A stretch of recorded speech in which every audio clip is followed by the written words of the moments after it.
মমতা বুবুর নটঙ্কি কালো কোট পরে please মিলট 5 minute মিলট 5 minute আমি বেঁচে থাকতে স্যার হতে দেবো না। গন্ডগোলের মূল হোতা সাংবাদিক পদে বসে আছে।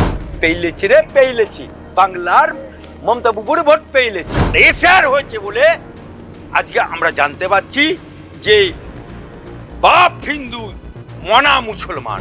মালদাতে মুর্শিদাবাদে বাপ একটা ছেলে 50টা। আমাদের মমতা বুবু কত বাংলা দরদি, বাংলার মানুষের জন্য নিজে কালো কোট পরে দাঁড়িয়ে। প্লিজ 5 মিনিট এ তো হোনাই থা। দেখুন, নির্বাচন কমিশন একটা সাংবিধানিক সংস্থা। তার কাজ কি না ভোটার লিস্ট ঠিকভাবে তৈরি করা, সংযোজন করা, বিয়োজন করা। আজকে যে পশ্চিমবাংলায় এসআর শুরু হয়েছে, শুধু পশ্চিমবাংলায় নয়, ভারতবর্ষের আরো 11টা রাজ্য একসাথে এসআর হচ্ছে। 11টা রাজ্যে রাজ্য সরকার আছে, 11টা রাজ্যে রাজ্যপাল আছে, 11টা রাজ্যে রাজনৈতিক দল আছে বিভিন্ন, 11টা রাজ্যে বিরোধী দল আছে, 11টা রাজ্যে মুখ্যমন্ত্রী আছে, 11টা রাজ্যে পুলিশ প্রশাসন আছে, 11টা রাজ্যে ডিজি আছে। কোথাও একটা টু শব্দ হয়েছে? কই মাইকেল আর দেখাতে পারবে? কিন্তু আমরা এমন হতভাগ্য মুখ্যমন্ত্রী পেয়েছি যে চালু শুধু অ্যানাউন্স করেছে। কি বলল? আমি বেঁচে থাকতে স্যার হতে দেবো না। গন্ডগোলের মূল হোতা সাংবাদিক পদে বসে আছে একটা মুখ্যমন্ত্রীর চেয়ারে বসে থেকে সে আর একটা সাংবাদিক পরিকাঠামোকে, গণেশ কুমারকে গালি গালাজ গোষ্ঠীর ছাত্র করে দিল। গণেশ কুমারের বিরুদ্ধে একটা সাংবাদিক চেয়ারে বসে কথা বলা যায় না।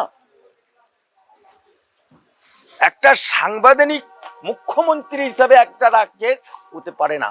কিন্তু আমরা এমন হতভাগ্য মুখ্যমন্ত্রী পেয়েছি যে ভারতবর্ষের বুকে 11টা রাজ্যে কিছু হয় না। এ স্যার আমার বাংলায় এ স্যার যখন চালু হলো পেইলেছি রে পেইলেছি, বাংলার মমতা বুবুর ভোট পেইলেছি রে পেইলেছি। ডানকুনি খালি হয়ে গেছে, পেইলেছি রে পেইলেছি। উত্তর 24 পরগনা খালি হয়ে গেছে, দক্ষিণ 24 পরগনা খালি হয়ে গেছে, মালদা খালি হয়ে গেছে, মুর্শিদাবাদ খালি হয়ে গেছে। কারা পেইলেছে? ভবানীপুরেও পেইলেছে। কারা পেইলেছে? মমতা বুবুর ভোট পেইলেছে। কারা পেইলেছে? বাংলাদেশি মুসলমান পেইলেছে। এতেই ক্ষান্ত না। তারপরেও 42,000 যে বিয়ালারও নিয়োগ হলো, তারা গণেশ কুমার পাঠায়নি, গুজরাট থেকে মোদি পাঠায়নি, যোগী পাঠায়নি, রাজস্থান থেকে আসেনি, পাকিস্তান থেকে আসেনি, আফগানিস্তান থেকে আসেনি, দিল্লি থেকেও আসেনি। তারা এই রাজ্যের পশ্চিমবঙ্গ সরকারের মমতা ব্যানার্জির সরকারি কর্মচারী। আবার তারা যখন বিয়ার হলো তাদেরকে গার্ড করে নিল কে? সঙ্গে যে যাই ভাগ্নে মদন, তৃণমূলের কর্মীরা এরকম কাঁধে তৃণমূলের ঝান্ডা, চলো চলো ভাগ্নে মদন, বাড়ি বাড়ি ঘুরি দিল। তারপরও নোটিশ। কি নোটিশে দেখা যাচ্ছে? মালদাতে মুর্শিদাবাদে বাপ একটা ছেলে 50টা। বাপ হিন্দু, ছেলে মুসলমান। এসে আর নাহলে বুঝতে পারতাম না। আজকে কোভিড না হলে বাংলা থেকে এত পরিযায়ী শ্রমিক মালদা, মুর্শিদাবাদ, দিনাজপুর, উত্তর 24 পরগনা, দক্ষিণ 24 পরগনা, হাওড়া, হুগলি, লক্ষ লক্ষ পরিযায়ী শ্রমিক দেখতে পেলাম কোভিড হয়েছিল বলে।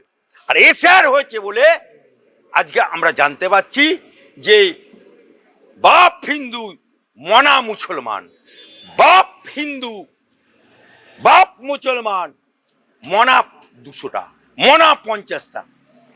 এবং এসআর হয়েছিল বলে আজকে মমতা বুবুর নটঙ্কি কালো কোট পরে প্লিজ মিলট 5 মিনিট মিলট 5 মিনিট দেখতে পেলাম, কিন্তু আমার सुप्रीम कोर्ट ऐसा थप्पड़ दिया ना ममता बुबू को, ऐसा ममता सरकार को थप्पड़ दिया ना, जिंदगी भर याद रहेगा।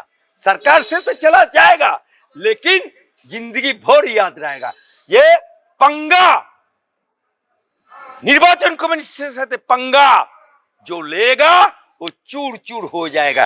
तार प्रमाण सुप्रीम कोर्टेर आदालत আজকে দিয়েছে, আমার হাইকোর্টের বিচারপতিকে পাওয়ার নামা দিয়েছে এবং ডিস্ট্রিক্টের এক্স জাস্টিসদের পাওয়ার দিয়েছে এবং মনোনয়ন পত্র দাখিল হওয়ার অবধি বিজন এবং সংযোজন 2 করা যাবে। সরকারের किसी का हाथ नहीं है और आईन श्रृंखला लेके अगर कुछ गड़बड़ होगा, अगर कोई डिस्ट्रिक्ट में गड़बड़ होगा, अगर कोई सब डिवीजन में गड़बड़ होगा, अगर कोई ब्लॉक में गड़बड़ होगा, अगर कोई थाना में गड़बड़ होगा, तो डीजी को और उस थाना को, ओसी को, एसपी को, एसडीपीओ को नानी याद कर देगा सुप्रीम कोर्ट। बोलूं तो ভারতবর্ষের বুকে 11টা রাজ্যে হয়েছে এসআর, কোন মুখ্যমন্ত্রী, কোন বিরোধী দলনেতা, কোন রাজ্যের ডিজি, কোন রাজ্যের এসপি কোন সারা শব্দ হয়েছে? আমরা এই হতভাগ্য মুখ্যমন্ত্রী পেয়েছি, তাকে আমরা কালো কোট পরে সুপ্রিম কোর্টে প্লিজ 5 মিনিট, তাতেও কিছু হলো না। কারণ ওই 5 মিনিট ওটা দেখাতে হয়েছিল কেন? বাংলার মানুষকে তৃণমূলের লোকেরা যাতে বলতে পারে ওদের ছিনাল গোষ্ঠ থেকে আরম্ভ করে, হ্যাঁ, সমস্ত অভিষেক ব্যানার্জি থেকে আরম্ভ করে ভুয়ো 7 লক্ষ ভোটে জেতা থেকে শুরু করে তারা যেন বলতে পারে দেখো আমাদের মমতা বুবু কত বাংলা দরদি, বাংলার মানুষের জন্য নিজে কালো কোট পরে দাঁড়িয়ে। Please 5 minute, please 5 minute. এই নটঙ্কি বাংলার মুসলমানরা ধরে ফেলেছে, এই নটঙ্কি বাংলার সনাতনীরা ধরে ফেলেছে, এই নটঙ্কি সুপ্রিম কোর্টও ধরে ফেলেছে। তাই ऐसा थप्पड़ दिया पूरा गाल काला हो गया। এতে মমতা ব্যানার্জির খাটিয়া খাড়া হয়ে গেল। বাঁশ কোথা না ঝাড়ে, মমতা বাবু সুপ্রিম কোর্টে কেস করে ঝাড়ে না নিয়ে এসে একদম পেছনে নিয়ে নিল। নিমন্ত্রণ করে দাওয়াত দেওয়া জানেন তো, দাওয়াত দিয়ে খাল কেটে কুমির আনা, এটা খাল কেটে কুমির এনে ফেললো। মমতা বাবু তুমি নাকি এলএলবি চুপি চুপি এলএলবি করেছো, তুমি তো আইন, তুমি তো সুপ্রিম কোর্টে কালো কোট গায়ে দিয়ে দাঁড়ালে, ছবি তুলেছে। আমি শুধু মমতা ব্যানার্জিকে একটা চ্যালেঞ্জ করছি, নোট করো মমতা ব্যানার্জি, আমি অ্যাডভোকেট আলী আব্দুল চাঁদ, অত যদি তুমি বাপ্পের বিক্রি হও তাহলে যাও শাহজাহানকে ছাড়িয়ে আনো, হিম্মত থাকে শাহজাহানকে ছাড়িয়ে আনো। যদি হিম্মত থাকে, অনুব্রতকে জামিনে আছে, বেকসুর খালাসে নেই, সৌগতের রায় যে জুন মালিয়ার সাথে ফুষ্টি নুষ্টি করছে, ফুষ্টি নুষ্টি বুড়ো বয়সে ভীমরতি, যাও উড়িষ্যায় কেস আছে, সুদীপ বন্দ্যোপাধ্যায় যাও, চালাম চালাম গুরবাতাসা অনুব্রত মন্ডল যাও, পার্থ চট্টোপাধ্যায় শিক্ষামন্ত্রী যাও, বেকসুর খালা যাও, বালু খাদ্যমন্ত্রী। এখন তো টেলার চলছে, কচি কচি পাঁঠাগুলো বলি হয়েছে, अभी टेलर चल रहे, पिक्चर अभी बाकी है।